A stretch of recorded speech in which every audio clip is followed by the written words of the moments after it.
Magandang araw mga kaibigan. Bigyan natin ng reaction, opinion itong post ni Elmer B. Hugalbot.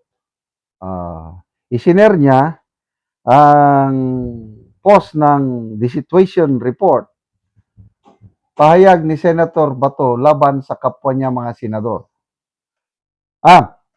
Pahayag ni Senator Subiri laban sa 4 na senador sa majority block. Sabi dito, Subiri calls Bato, Bongo, Senator Amy Padilla, traitors for betraying a fellow Mindanaoan twice. Tungkol ata ito sa pagiging Senate President. 2 beses na daw na tinalukuran nitong 4 na ito, itong si Subiri kasi yung kanyang pagiging Senate President. I think ang una, noong 2024, nung napatalsik siya at pinalitan siya ni Escudero, itong 4 na ito, Bato, Go, Amy Padilla, sumama kay Escudero. Then, ito na naman, yung bago lang kudita, I don't know kung plano ba rin ba niya na maging Senate President, gusto niya, hindi sinuportan ng 4. Instead, si SP Cayetano. Kaya tinawag niyang traidor! Ito naman ang resback ng mga taga-Bukidnon sa kay Subiri.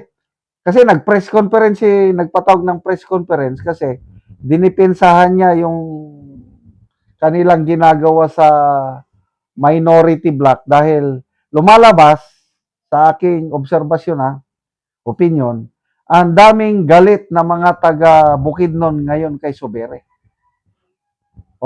Sa galit ng mga taga Bukidnon, ito yung mga lumalabas na comments, tawag ng taga Bukidnon kay Subiri. Ito, post ito ni E.B. Hugalbot. Bukidnon residents call out Mig Subiri as Kuanggol. Ano ang ibig sabihin ng Kuanggol? Kulang sa kagool? Kuanggol. Oplok. Ito.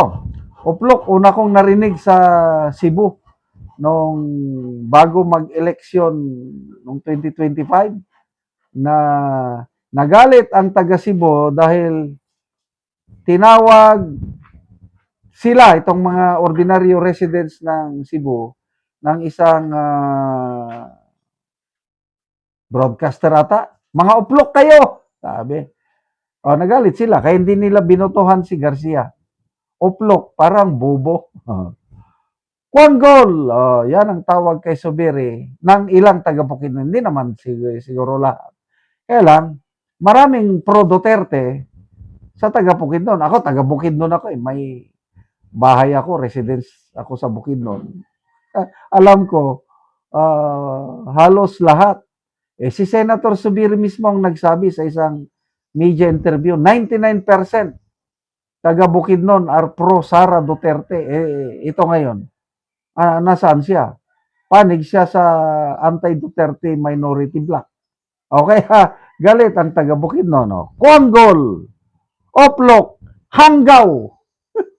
Hindi ko na maintindihan ang hanggaw. Masyado nang malalim. Hindi naman ako Bisaya. Ilocano man ako. Hanggaw, amaw. Amaw, parang lutang. Tama ba? Amaw. Inatay. Ano bang inatay? Kolera. Piniste. Hinampak. Etc. For betraying fellow Mindanaoan in Daysara. Ito ang pakiramdam na hindi lang taga Bukidnon, kundi maraming taga Mindanao medyo naiinis na kay Subiri. Dahil imbes na panigan niya ang kapwa niya taga Mindanao, sumali na siya doon sa grupo ni Soto at Lacson na mga anti-Duterte. Ay talagang pasensya na lang. Ang mga taga Mindanao, pag magsalita yan, talagang puputaktin ka sa social media. Magbasa lang tayo sa mga comments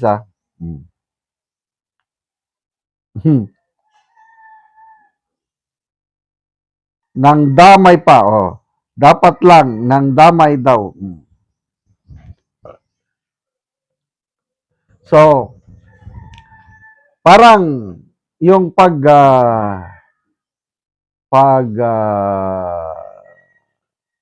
tawag niya na na traidor, yung apat na senador, yun na lang ang defense mechanism siya sa pagtawag sa kanya na traidor.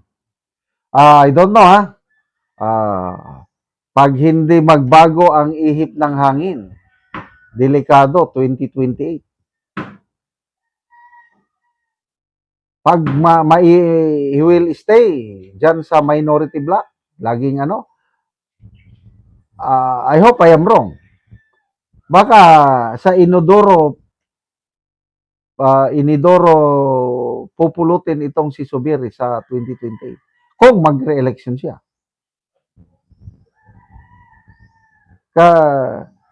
Lalo na yung boto niya, pwedeng makabawi siya, no?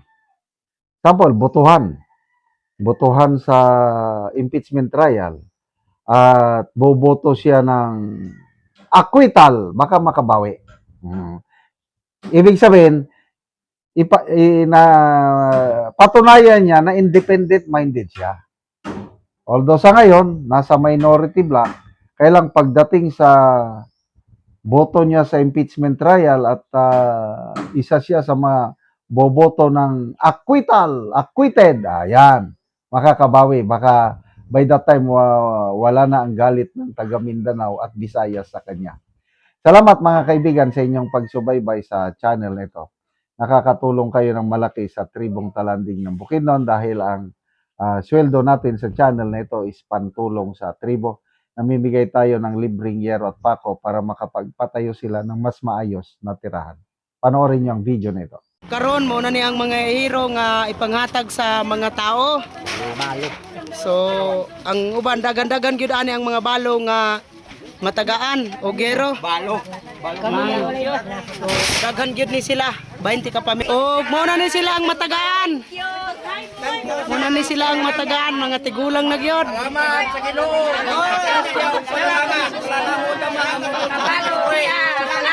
Pasalamat sila. Matagaan sila gero.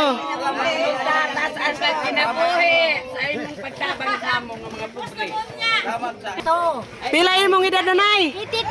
82 ka na. Oh, So karon pa ka nakatilaog tabang sa yero. karon pa din. Alas kadugay na nanay sa imong pagkat. Naman sa mga kandidato. Oh. Oh. Walay nakatabang yun. Wala. Dili na kandidato. Oo, ang mga kandidato walay nakatabang. So karon pa gid mo natabangan. Ako sa 67 akong edad. Oh. Ako si Oyong Rogelio Hawiran. Oh. Salamat kayo sa grasya ug panalangan niya gihatag sa amo. Wala na mo daw mga moabot sa among kinabuhi kami tiguang na sa akong asawa pareha na may 60 kapin. Di na may pagkakayag trabaho. Di na makakaon ug dili ni makagbuso basok-basok ginagmay ug katagan mi sa among mga bata. Salamat kayo kay maghirag na akong balay sa tulay kaya hapit na mo lang ka. Katulungan na yun. Di salamat kayo kay maripir na ginamo sa dugay panahon among pangandong. Salamat. Ikaw nanay, pila na imong edad nanay? 72. So mga tigulang gyud ang matagaan karon og gero. So Pasko ra bagid karon nanay. Oh, maka-repair mo siya ng balay. Sponsor, namak balandong nga mo sa tagaan siya og baskong pangawas niya hangtod magdaas pa niya. Kailak na gyud si nanay. Salamat tagan kay Salamat kay nag-anti ka nga nakatabang ka na mo. Nagkailak si nanay sa kalipay. Kailan si Sanalay, tungkol kay wala may mga bana na may nakatabang ka mo. Mabalo pagit ka nanay. Nautunta nga Sige lang nanay. Kinabi, nautunta nga. Diyos naman yung magkasam, kagatulan nga magubang kanimo sa kanunay matag-adlaw. Kay ikaw ang nagagiya, ikaw ang gigiyahan sa Ginoo nga makatabang ka na mo. Kaya wag gid may mo din na pagkabalay tungod sa wala ni mga bana way kasaligan. Sa Ginoo na lang gid ang mahibalo sa imo nautunta ipangayon namo sa kay tasan.